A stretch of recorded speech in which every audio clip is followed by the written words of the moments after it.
Bueno, ya la presentación está hecha. Me es grato participar con ustedes, bueno, ¿no? En toda esta parte de lo que es este curso, ¿no? Que es bastante interesante, así como he estado escuchando la ponencia anterior de la colega, y que tiene que ver todo lo que es esta parte del abordaje, tanto lo que es nutrición enteral como lo que es parenteral, ¿no? En el caso mío, bueno, yo les voy a hablar un poquito acerca de lo que es nutrición parenteral y especialmente acerca de lo que es la composición de la nutrición parenteral, tanto hablando de lo que son macronutrientes y micronutrientes. El temario para el día de hoy es, vamos a hablar un poquito lo que es la nutrición parenteral, los requerimientos nutricionales en neonatos, con lo que componen lo que son los macronutrientes, los micronutrientes y algunas conclusiones y recomendaciones finales.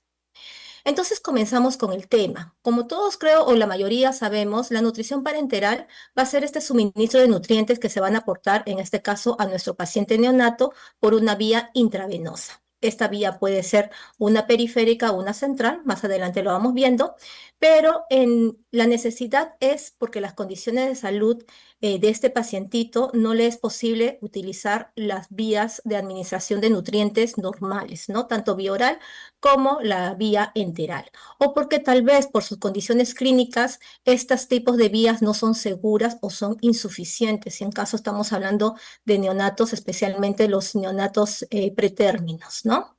Entonces, ¿cuáles serían los objetivos de esta nutrición parenteral con respecto a pacientes neonatos?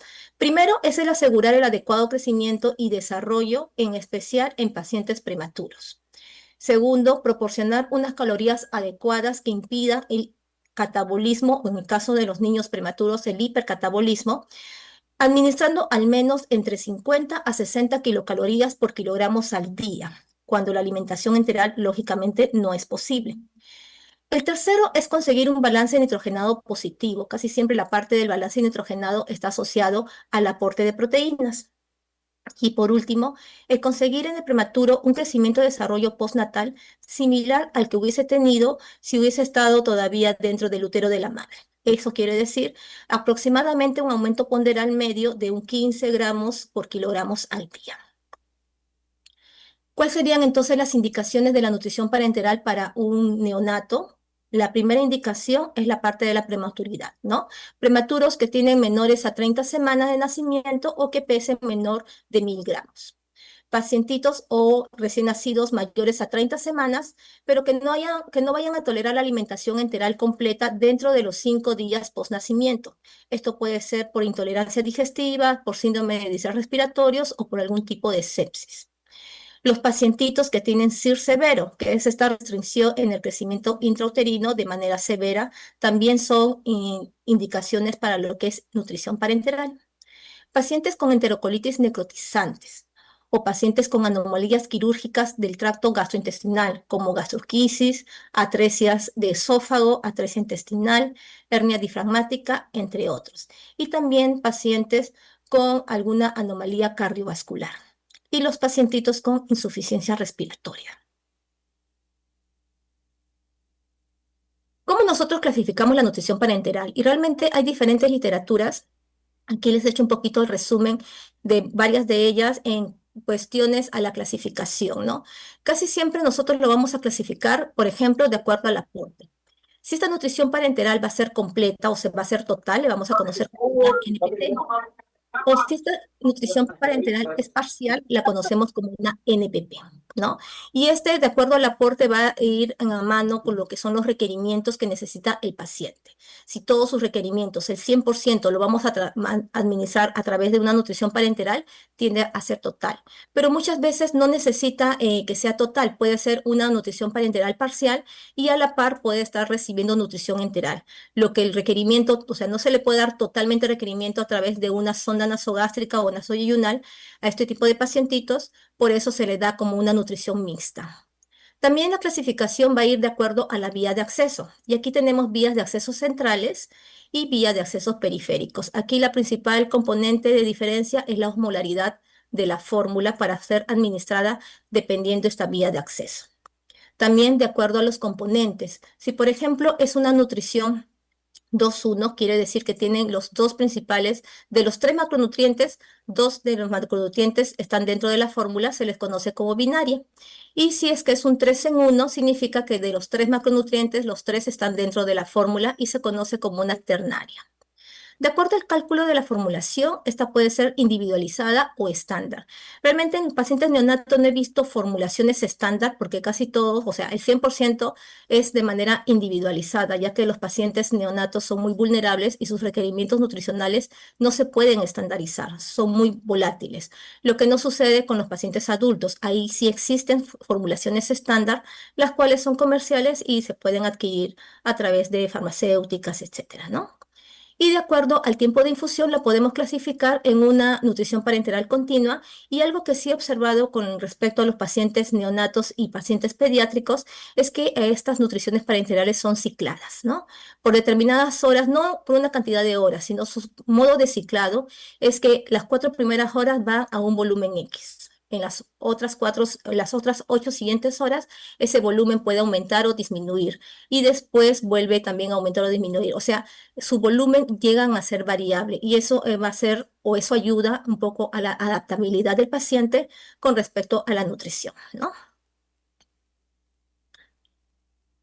Para que quede un poquito más claro la parte de los conceptos con respecto a la nutrición parenteral central y periférica, y aquí tenemos que manejar el concepto mucho de lo que es la osmolaridad. En lo que son pacientes neonatos y pediátricos, una vía periférica te puede tolerar una osmolaridad de 150 hasta 800 miliosmol por litro, ¿no?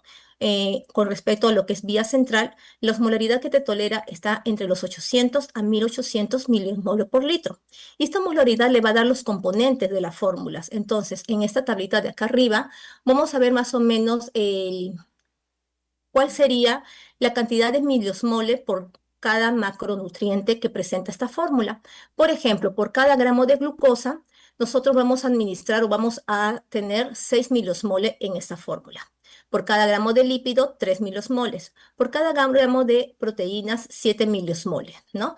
Entonces, más o menos con eso nosotros nos jugamos la cantidad que estamos poniendo, tanto de macronutrientes y los micronutrientes también representan una cantidad de osmolaridad, para ver si esta nutrición parenteral puede ser apta para lo que es periférico o para lo que es central. Casi siempre la preferencia es central, ya que aquí el requerimiento sí es total y la osmolaridad puede ser mucho más alta, ¿no?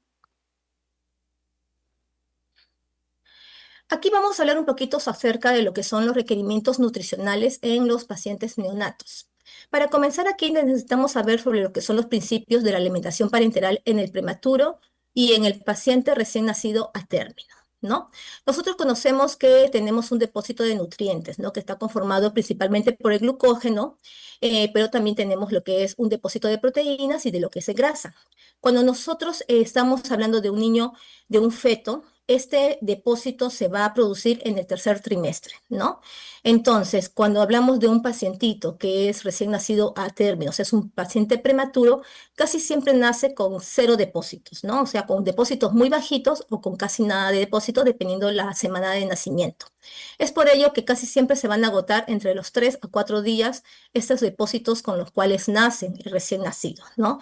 Ese es el tiempo en el que nosotros ya o los profesionales en lo que es son las SUSIs ya van viendo cómo vamos a administrar la nutrición, ¿no? Si esta nutrición va a ser tanto parenteral o va a ser enteral o puede ser mixta. Aquí el prematuro, ya sabemos que las reservas de glucógeno van a ser muy bajitas y que va a necesitar más o menos también proteínas, la cantidad de proteínas aumentadas, ya que por día se degrada aproximadamente 1,2 gramos de proteínas por kilogramo, ¿no? De las proteínas endógenas. Es por ello la necesidad de que estas proteínas también sean administradas de manera exógena a través de la nutrición parenteral. Eso va a suceder lo mismo con los lípidos, ya que los ácidos grasos esenciales también van a estar muy disminuidos. Y si nosotros no damos un adecuado aporte en el momento adecuado también, esto va a generar lo que es una malnutrición calórico-proteico con un déficit de vitamina y de los oligoelementos, ¿no? Entonces aquí la recuperación del niño prematuro va a ser mucho más difícil. Aquí en lo que respecta a la alimentación de un paciente prematuro, vamos a distinguir dos periodos o dos fases, ¿no? En estas partes, en estos dos periodos nutricionales van a corresponder primero a un periodo de transición y este periodo va a corresponder desde que el niño nace hasta que esté clínica y metabólicamente estable y eso ocurre dentro de los primeros 3 a 7 días de vida, ¿no? Después de este periodo de transición, el niño va a pasar a un periodo más estable o un periodo de crecimiento y este va a ir aproximadamente desde el día 7 hasta el día 14 de vida hasta el día que sale de alta hospitalaria, ¿no? Dentro de este periodo de transición, se le tiene que administrar a nuestro neonato nutrientes suficientes, ¿no? Tanto por la parte parenteral o por la parte enteral, ¿no? El fin es evitar ese déficit y ese hipercatabolismo tan propio, pues, ¿no? A lo que es la demanda para su crecimiento de este niño, para su crecimiento y su desarrollo, ¿no? Aquí nosotros vamos a necesitar que el aporte calórico para evitar este catabolismo tan severo tiene que ser de aproximadamente de 50 a 60 kilocalorías por kilogramos al día. Y para que el niño pueda, eso solamente es para evitar el catabolismo, pero para que comenzamos nosotros a tener un crecimiento ideal en este niño, se necesita aproximadamente entre 80 kilocalorías por kilogramos al día, más el aporte de proteínas mayor a 2 gramos de proteínas por kilogramos día, ¿no? Aquí un crecimiento adecuado ya para un niño cuando está en la parte estacionaria estable es de 100 kilocalorías por kilogramos al día y de proteínas de 3 gramos por kilogramos día, ¿no? Llegando hasta 3,5 gramos por kilogramos día cuando los niños ya son niños pretérmino, ¿no? Aquí en esta tablita podemos ver las necesidades energéticas de recién nacido. Y por ejemplo, aquí el gasto energético basal de un recién nacido es de aproximadamente 50 kilocalorías, ¿no? Lo que les decía, para evitar el catabolismo propio de todo ser humano. Aquí en lo que son actividades se le aumentaría 15 calorías más. Para ver lo que es la parte de la termorregulación se le aumenta 10 kilocalorías más, ahí vamos sumando. Cuando hay una acción dinámico específica se le aumenta 8 kilocalorías más y por pérdidas por heces 12 kilocalorías más. Y si estamos hablando de crecimiento, 25 kilocalorías más. O sea, todas estas partes, todos estos procesos suman y en un total el niño aproximadamente va a necesitar 120 kilocalorías por kilogramos al día para poder desarrollarse de manera adecuada. Durante las primeras 24, 48 horas de vida de un prematuro, el objetivo entonces fundamental va a ser que consiga mantener no solamente la parte nutricional, sino que esto va a ir acorde también a las glicemias estables, ya que recordemos que cuando los niños son pretérmino, hay una inmadurez, ¿no? Especialmente al momento de esta absorción de la insulina. Con respecto a las glicemias, estos niños tienden, ¿cómo se llama?, a tener una adaptación, o sea, está restringida su adaptación. Es por ello de que puede presentar tanto hipoglicemias como hiperglicemia. Por eso también la importancia de estar controlando adecuadamente las glicemias en un recién nacido pretérmino, ¿no?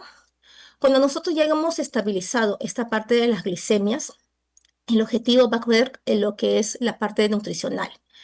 Lo ideal es que nosotros le brindemos, como le decía, estas kilocalorías similares a las que el niño hubiese conseguido estando todavía dentro del útero materno, ¿no? Y recordemos nosotros que en la parte de la gestación es en el tercer semestre, en el tercer trimestre, disculpe, en donde se hace todas estas reservas, ¿no? En donde se crea todas estas reservas nutricionales en el niño, pero que estas no van a existir cuando este niño sea un nacimiento pretérmino, ¿no? Entonces nosotros vemos que durante la gestación, en la semana 24 a 36, el feto aumenta entre 15 a 25 gramos por kilogramos, ¿no? Con una media aproximadamente de 14,5. Y este sería más o menos nuestro ideal para poder nosotros aumentar también con respecto al peso de lo que es el niño cuando ya esté, ¿no? El niño ya nacido. Aquí vamos a hablar un poquito sobre las necesidades de líquido. Todavía no estamos entrando a la parte de los macronutrientes ni de los micronutrientes, ya que el líquido también proporciona o es parte esencial de lo que es esta parte de la nutrición de nuestros niños. Para comenzar, las necesidades de líquidos van a estar en base a las necesidades basales o las de mantenimiento, que es para compensar todo lo que son las pérdidas insensibles. Nosotros sabemos que las pérdidas insensibles se va a ver a través de la evaporación, a través de la piel en un tercio y a través del tracto respiratorio en dos tercios, disculpe, la piel y en un tercio el tracto respiratorio. Cuando nosotros hablamos de los prematuros, las pérdidas insensibles van a depender de esa edad gestacional, siendo mayor cuando menor es esta edad gestacional en estos niños. Estas pérdidas van a ser fundamentalmente a través de la piel, ya que esta piel es muy inmadura y está muy vascularizada, ¿no? Ya que la maduración va a empezar recién al momento que nace y se va a completar aproximadamente entre los días 7 y días 10 de nacido, ¿no? Si vemos esta tablita de acá abajo, vamos a ver de que si es que es un niñito que nació con menos de 1000 gramos, las pérdidas insensibles van a estar aproximadamente entre 65 a 80 mililitros por kilogramos día.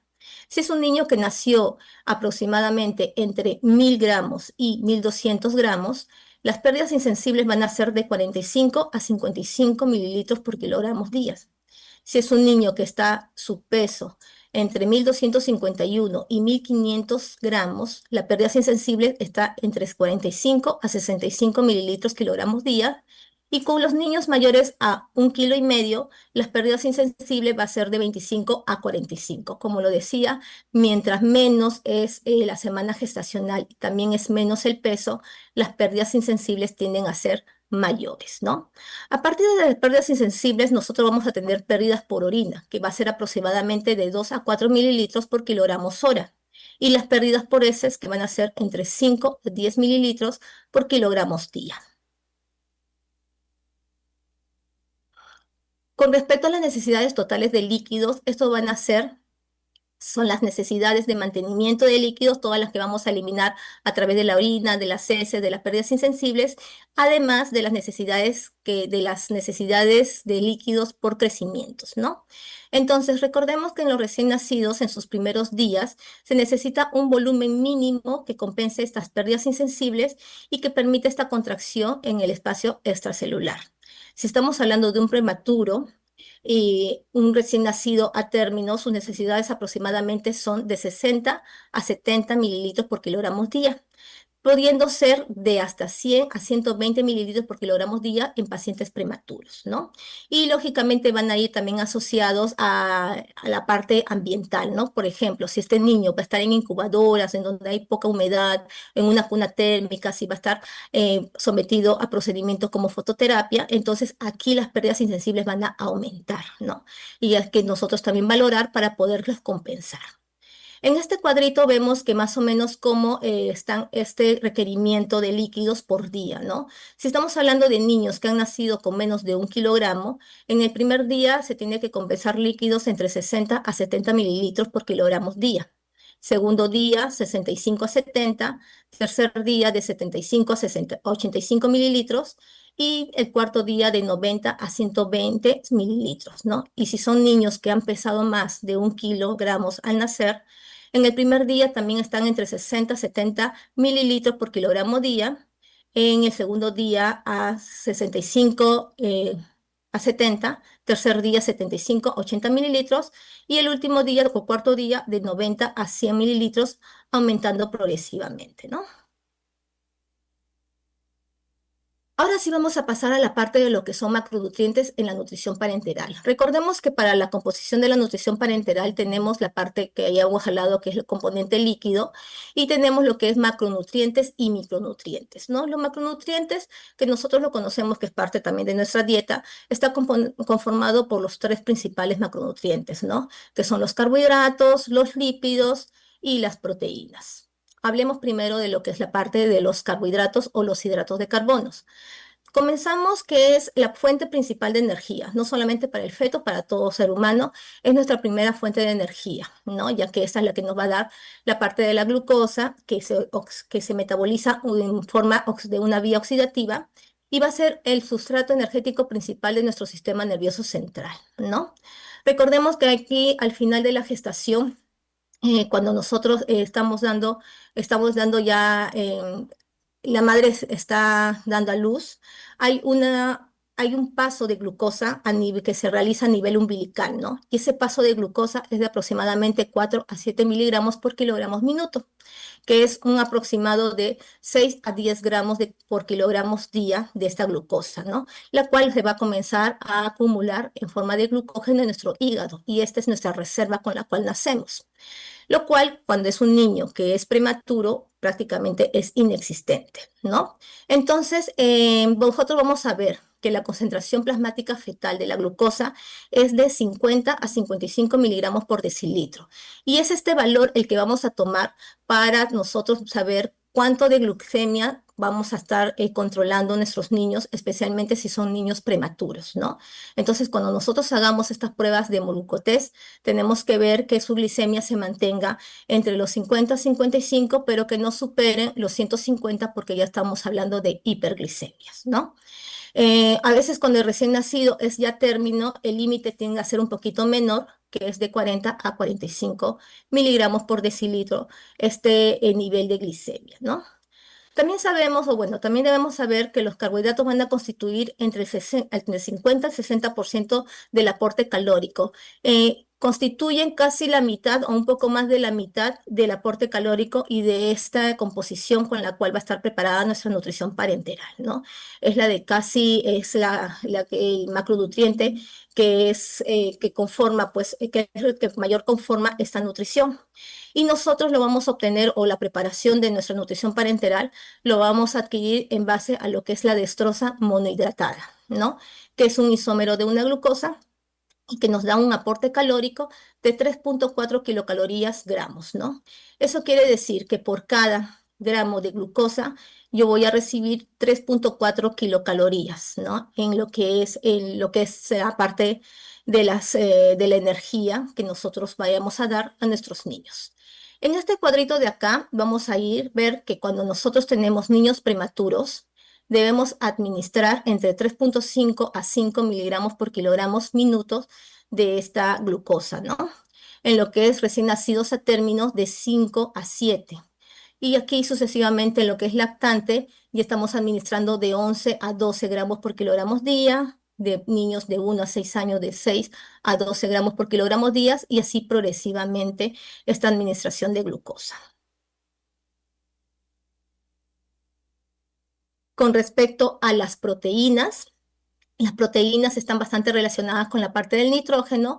Nosotros solemos hacer, al menos en los pacientes adultos, un balance nitrogenado, en donde nos dicen que cuando un balance nitrogenado es positivo, significa de que las proteínas que estamos nosotros administrando a través de la nutrición parenteral son las adecuadas, incluso van en exceso porque estamos teniendo un balance positivo.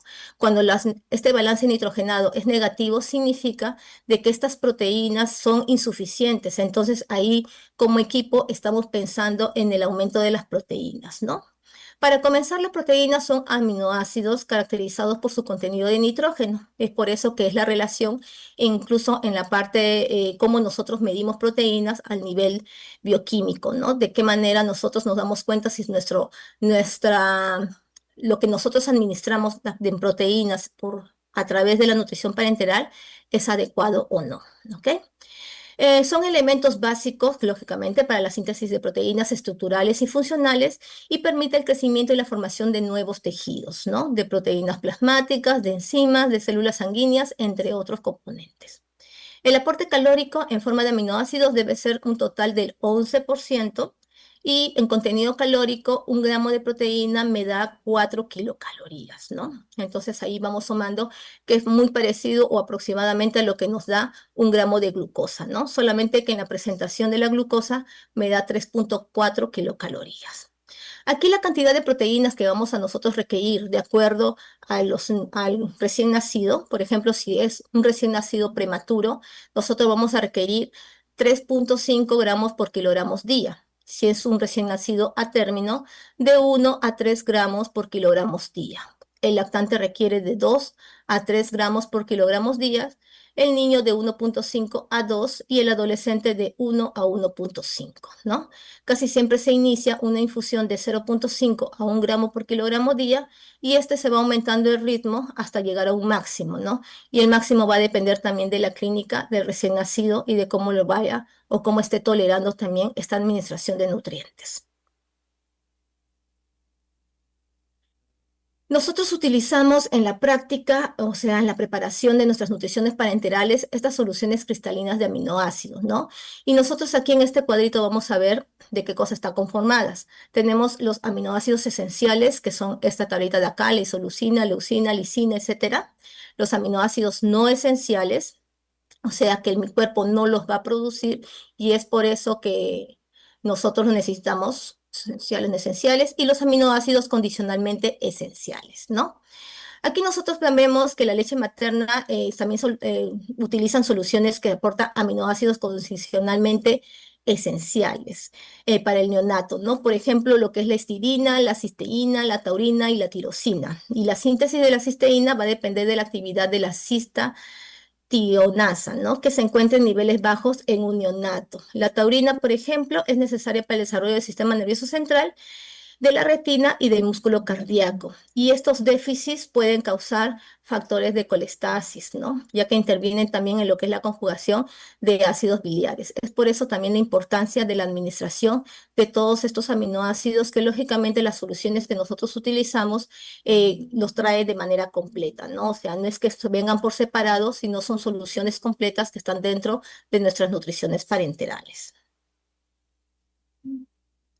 Ahora hablamos del tercer macronutriente, que son los lípidos. Para comenzar, los lípidos nos va a ayudar a prevenir el déficit de ácidos grasos esenciales. Y estos ácidos grasos esenciales son necesarios para el crecimiento neuronal, para el crecimiento de la retina, de las membranas celulares, ¿no? Y también es utilizado como un sustrato energético.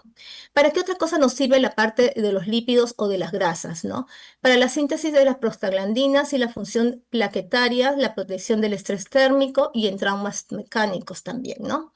En caso de los recién nacidos a término, estos nos van a hacer con unas reservas de grasas de aproximadamente el 14% de su peso.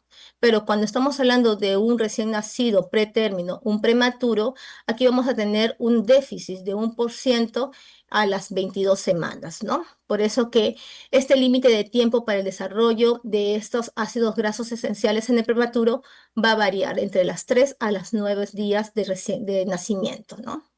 Aquí los lípidos, si bien nos aporta, tenemos un valor calórico de lípidos de 9 kilocalorías y de los tres macronutrientes es el que más kilocalorías me aporta, no es muy bueno darlo en gran cantidad tampoco, ¿no? O sea, nosotros hacemos, al momento de la administración o de la preparación de la nutrición parenteral, tenemos que conjugar los tres macronutrientes. Habíamos visto que con respecto a lo que es carbohidratos en forma de glucosa, aproximadamente está entre los 50 a 60%, ¿no? De su composición.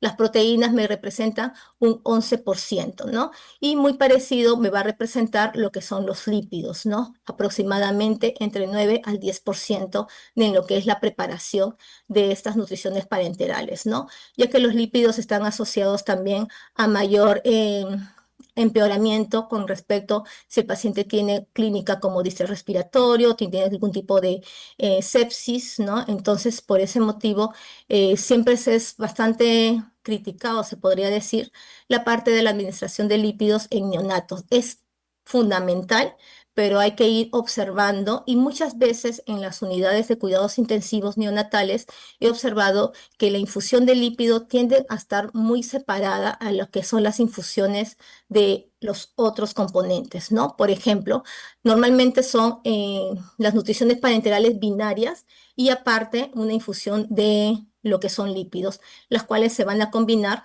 ya para lo que es, o sea, se combina en el trayecto final, ya para lo que es el ingreso pues al sistema venoso de nuestros pacientes. Con respecto a la cantidad que se le brinda de lípidos a los niños, cuando estos son prematuros se le da de 2,5 gramos por kilogramos días. Cuando son pacientes a término se le da entre 3 gramos por kilogramos día, lactantes en 3 gramos por kilogramos días, niños de 2 a 3 gramos por kilogramos días y los adolescentes de 2 a 2,5 por kilogramos días. Las infusiones se inician con dosis también bastante bajitas de 0,5 a 1 gramo por kilogramo día y vamos aumentando el ritmo de 0,5 gramos hasta llegar a un máximo de 2,5. No damos de frente los 2,5 porque les digo, la adaptabilidad es mucho más difícil para estos niños, especialmente si hablamos de prematuro. Y muchas veces alteran mucho las pruebas bioquímicas. Es por eso que si es que los niños al momento de ser chequeados bioquímicamente presentan alguna alteración, se suspende la infusión de lípidos, quedando solamente la infusión binaria o la infusión de una nutrición parenteral 2:1, ¿no? Que ya tiene los demás componentes.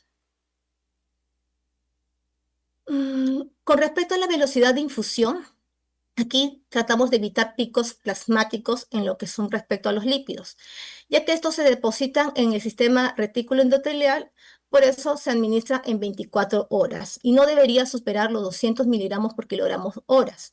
Aquí, por ejemplo, en un niño que tiene un peso menor a 1.500 gramos, no debería ser mayor su infusión, no debería ser mayor a 0,75 cc por kilogramos hora.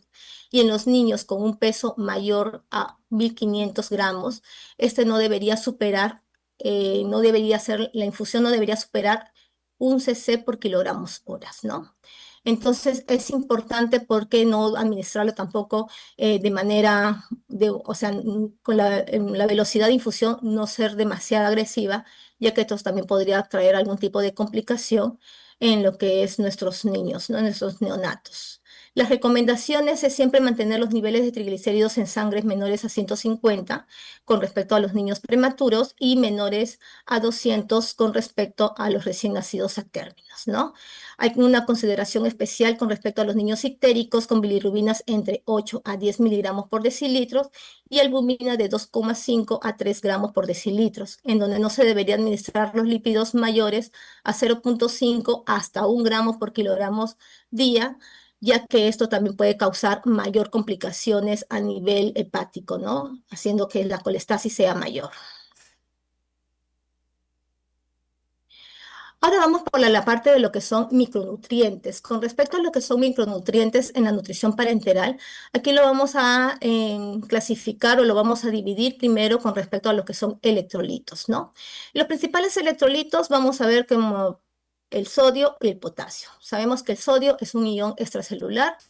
En lo que es el sodio sérico en un neonato con lactancia materna, normalmente está entre los 130 a 135 mil equivalente litros, y en el recién nacido no es necesario administrarlo, ¿no? Aquí hay que tener bastante precaución, especialmente en los recién nacidos pretérminos, porque nosotros conocemos que un recién nacido a término, aproximadamente el líquido o el agua corporal representa el 75% de su peso, ¿no? En un recién nacido pretérmino, el agua corporal representa el 90% de su peso. Eso quiere decir que tiene un exceso de líquido y aparte en la parte renal, ¿no? Tenemos también un déficit, ¿no? En su filtrado glomerular. Entonces, ¿qué es lo que hace de que este sodio se retenga, ¿no? Entonces, casi siempre entre las 24 a 48 horas no administramos sodios en nuestras nutriciones parenterales, ya que hay un desbalance también con respecto al organismo de nuestros niños. Tenemos que ver cómo está esa función diurética para nosotros poder administrarlo, pero por precaución las primeras 48 horas no llevan este electrolito en lo que son las mezclas de nutriciones parenterales. Con respecto al potasio, también es un catión intracelular. Aquí representa el 75% del potasio corporal, está en la masa muscular y su concentración sérica va a variar con el equilibrio ácido básico, ¿no? El potasio va a aumentar la acidosis y va a disminuir la escalosis, por eso es importante para la utilización de la glucosa y de la síntesis de glucógeno. ¿Cuánto requiere mi niño prematuro y mi niño a término de lo que son electrolitos? Por ejemplo, en sodio, como le decía, pero con esta precaución de darle post 48 horas, un niño prematuro me va a requerir entre 3 a 5 mil equivalentes y los niños a término entre 2 a 4. En lo que es el potasio me requieren entre 1 a 2 mil equivalentes por kilogramos y los niños a término entre 2 a 3 mil equivalentes. El cloro entre 1 a 2 mil equivalentes y los niños a término entre 2 a 3. calcio de 3 a 4,5 y los niños a término de 2 a 3. Fósforo de 1,5 a 2,25 en los prematuros y en los niños a términos de 1 a 2 milimol por kilogramos. Y de magnesio de 0,3 a 0,5 miliequivalentes por kilo y en términos de 0,3 a 0,5 miliequivalentes por kilogramos. Con respecto a lo que es el calcio, nosotros vamos a saber que la mitad del calcio sérico va a estar unido a las proteínas, es por eso también su importancia. Y está unido especialmente a la albúmina, ¿no? Aproximadamente 50% del calcio total está en forma ionizada, que es la única forma biológicamente disponible del calcio.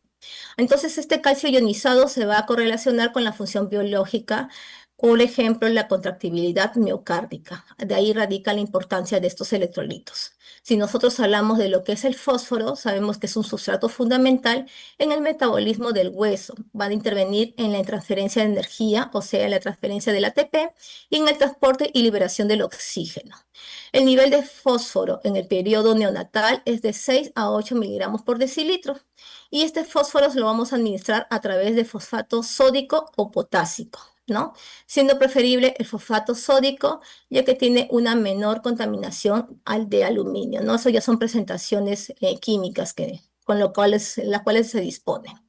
Si nosotros hablamos del magnesio, sabemos que al igual que el calcio, se va a encontrar en un 60% en el hueso y el resto en la parte intracelular. El nivel en los neonatos va a ir entre 2 a 2,5 y se administra como una sal sulfata, ¿no? Este se ayuda a reducir las dosis se tiene que reducir la dosis en caso de algún tipo de disfunción renal que pueda presentar nuestro niño, o si es que la madre ha sido ya tratada con sulfato de magnesio por alguna complicación como es la preeclampsia o la hipertensión, ¿no? Al momento de la gestación. Entonces aquí también se tiene que valorar la clínica para nosotros poder administrar estos electrolitos en la nutrición parenteral.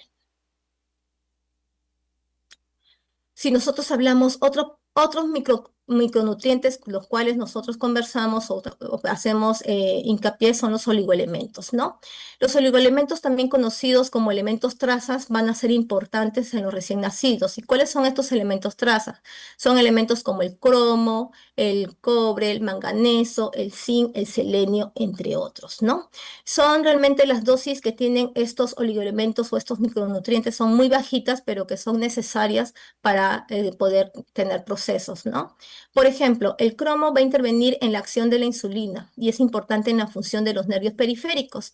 Su déficit me va a hacer que aumente la glicemia en sangre, me va a estar relacionada con neuropatías periféricas, ataxias, y una sobredosis de cromo también me va a producir náuseas, vómitos, daño renal, hepático, convulsiones e incluso coma, ¿no? Entonces, realmente estos oligoelementos son muy bajitos en los pacientes, especialmente pacientes neonatos. Con respecto al cobre, aquí es importante en la producción de la transferrina y en la de los leucocitos y en los huesos, ¿no? Los valores normales de cobre en plasma en neonatos van desde los 20 hasta los 70 microgramos por decilitros, y el déficit de cobre me va a producir anemia, neutropenia y alteraciones similares a lo que es el raquitismo, ¿no? Una sobredosis me podría producir diarrea, hipotonía, edemas y fotofobia, disculpen.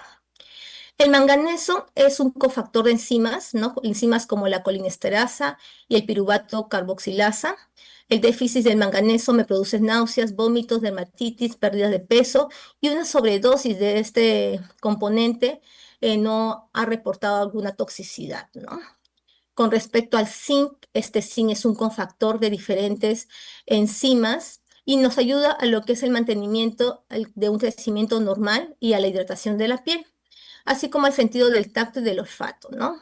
Sus signos en lo que respecta a las déficits, hay una pérdida de peso, hipogonadismo, dermatitis, alopecia, y la sobredosis va a estar relacionado con náuseas, vómitos, deshidratación, letargia e incoordinación. El selenio, que es un componente de la glutatión peroxidasa, nos va a ayudar a impedir la formación de radicales libres hidroxilos y protege las membranas biológicas. El valor en un neonato va a estar entre los 70 a 120 microgramos por decilitros y los signos de déficit va a ser la hemólisis, cardiomiopatías, su sobredosis se va a relacionar con palidez, irritabilidad y alopecia, ¿no? Para que conozcamos un poco de los oligoelementos. Aquí habíamos visto que el zinc, el cromo y el selenio se van a excretar por lo que es por la vía urinaria, por lo tanto puede producir niveles tóxicos en caso de algún tipo de falla renal, ¿no?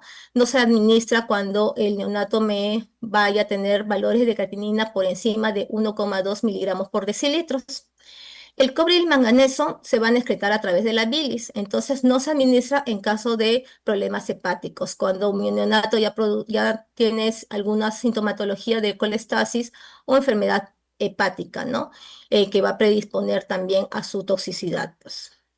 En las nutriciones parenterales, hasta en una semana, en recién nacidos a término, solamente se administra lo que es zinc, ¿no? Se prefiere administrar solamente zinc y no el resto de oligoelementos, ¿no? Aquí, por ejemplo, en la tablita vemos que en prematuros el zinc nos tenemos más o menos que administrar 400 microgramos por kilogramos al día, en recién nacidos a término 250 microgramos por kilogramos. Con respecto al cobre, 20 microgramos por kilogramos al día, cromo de 0,14 a 0,2 microgramos por kilogramos día, manganeso de 2 a 10 microgramos por kilogramos día y selenio de 1 a 3 microgramos por kilogramos al día, ¿no? En caso de que el niño sea mayor, si tiene nutriciones parenterales mayores a los 30 días. Las vitaminas. Aquí nosotros sabemos que en el momento de nacer, nosotros vamos a nacer con este stat vitamínico que es procedente de la madre, ¿no? Y casi siempre la única deficiencia de vitamina que vamos a tener los recién nacidos va a ser la vitamina K. Las recomendaciones, según la Sociedad Americana de Nutrición Clínica, es la que nos dice aquí en estos cuadritos. Y en este cuadrito vemos que las vitaminas liposolubles, como la vitamina A, D, E y K, se tiene que administrar en recién nacidos a términos más aproximadamente de 2.300 unidades internacionales en vitamina A. Y los recién nacidos a pretérminos de 1.643 unidades internacionales, ¿no? Con respecto a la vitamina D, 400 unidades internacionales, nacidos a términos y pretérminos, 160 unidades internacionales. Vitamina E, 7 unidades internacionales y los nacidos pretérminos, 2,8 unidades internacionales. Y la vitamina K, 200 microgramos en los nacidos a términos y los pretérminos, 80 microgramos, disculpe.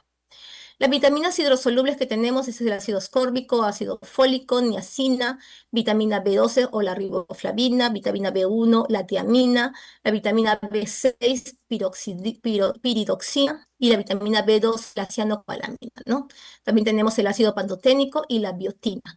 Todas estas vitaminas realmente vienen en un complejo, en una ampolla multivitamínico, no lo viene por separado, por si acaso, a diferencia de la vitamina K.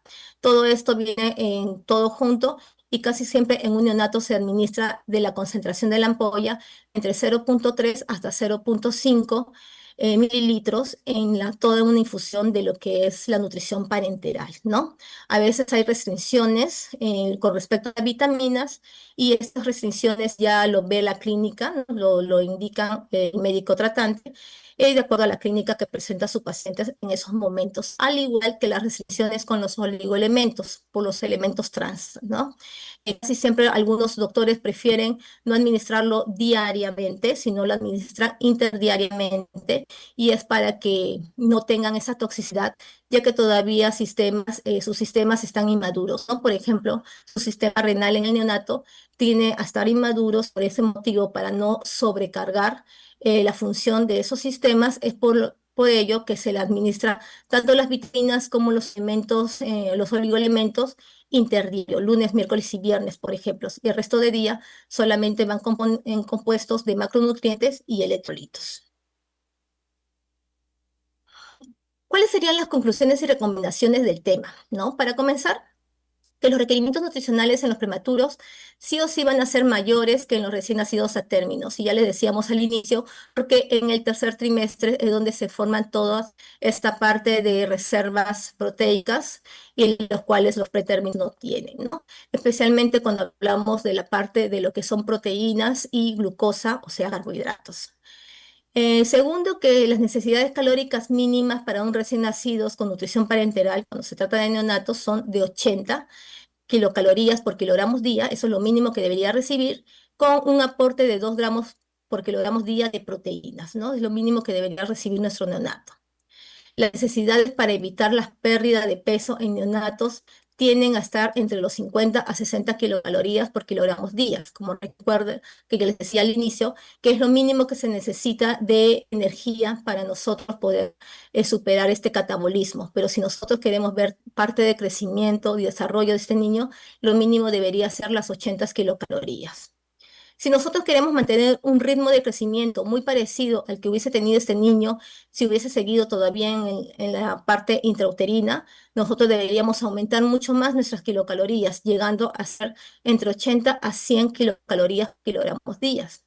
Y con respecto a las necesidades de agua, estas van a estar entre 1 a 1,5 mililitros por kilogramo día, en especial en pacientes que necesitan pues, una hidratación neonatal, teniendo mucho cuidado en la parte de los neonatos pretérminos, ya que ellos nacen con un exceso de agua y con un exceso de agua y con una inmadurez en su sistema renal, ¿no?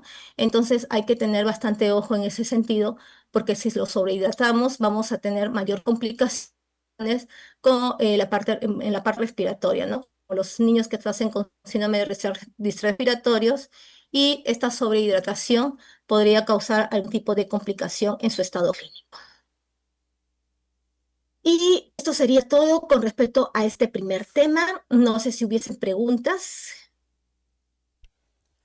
Muy bien, licenciada, muchas gracias. Bien, estimados participantes, hemos finalizado con el tema número 3.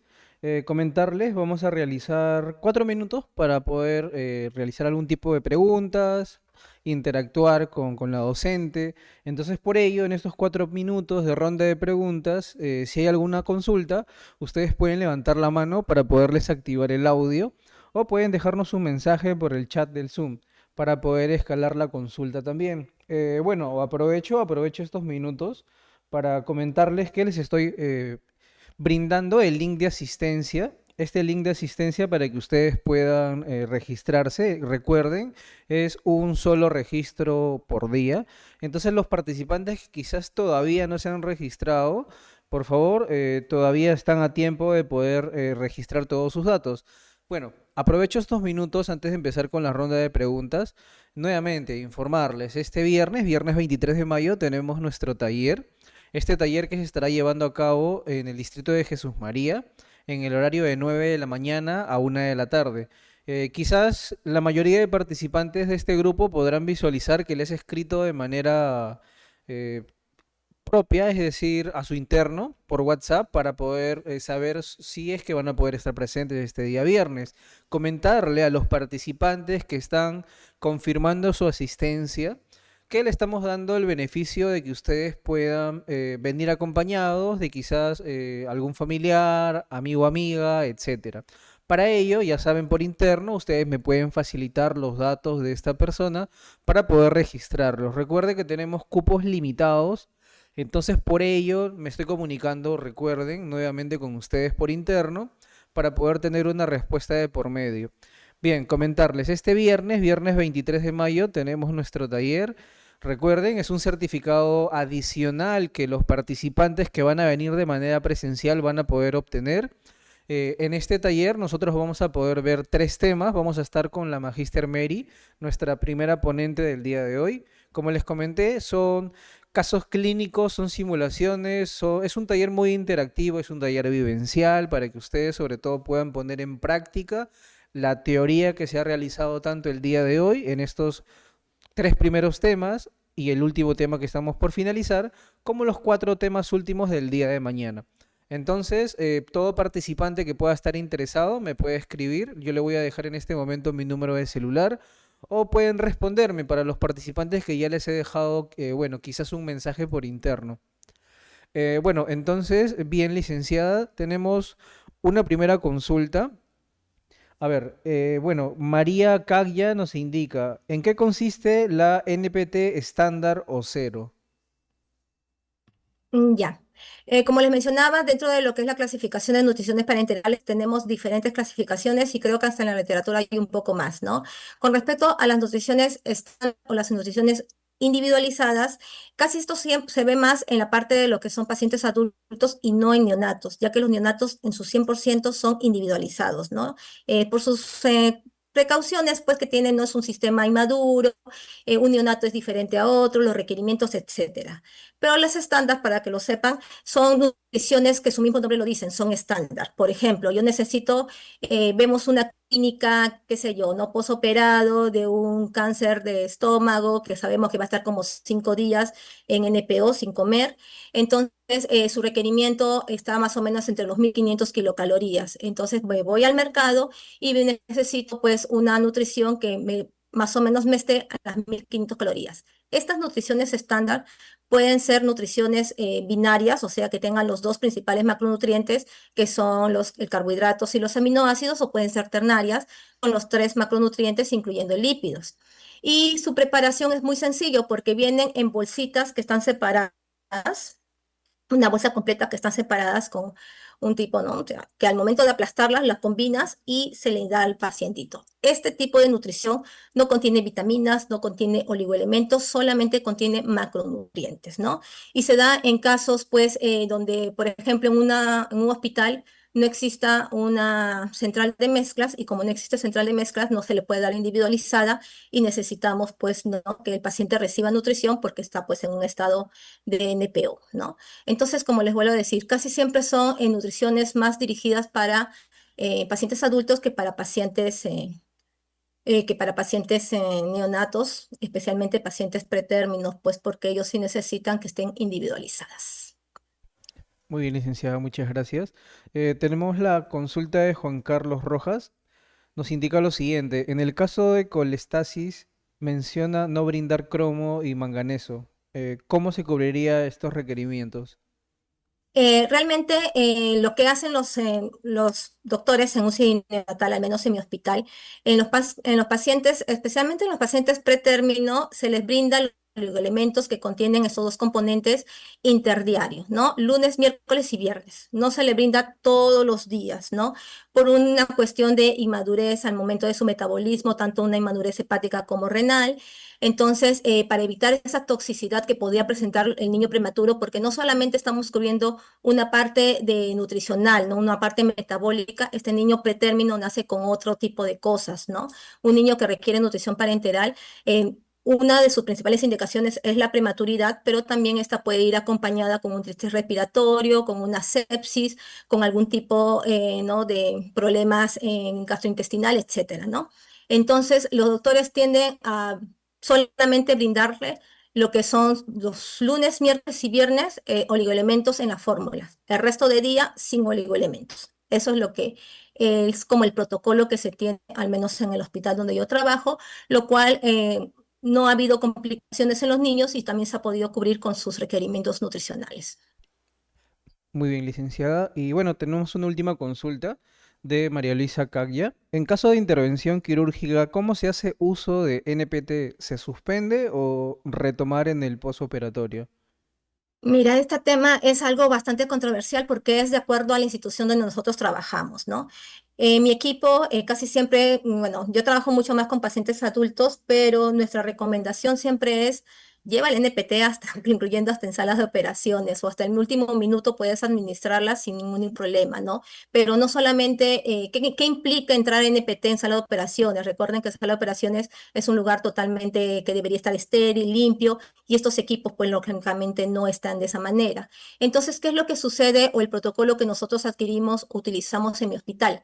El niño, el neonato, está con su nutrición parenteral hasta que lo llamamos a sala de operaciones. Ahí eh, ponemos stop la nutrición parenteral, permeabilizamos vías, llevan al niño a operar, como son niños de UCI, regresan a su misma UCI y continúan con su infusión. Ese es el protocolo que se cumple, ¿no? El mínimo de tiempo que el niño deje o que el niño quede. Claro que al momento que está yendo para lo que es sala de operaciones, el niño va con su infusión de hidratación, ¿no? Con su cloruro, etcétera, de cosas que el doctor indique. Ese es el protocolo que hacemos cuando es un niño que se va a operar. Muy bien, licenciada, muchas gracias. Bien, bien, estimados participantes, estamos dando por finalizado el tema número 3. Mientras nuestra ponente prepara su diapositiva del tema número 4,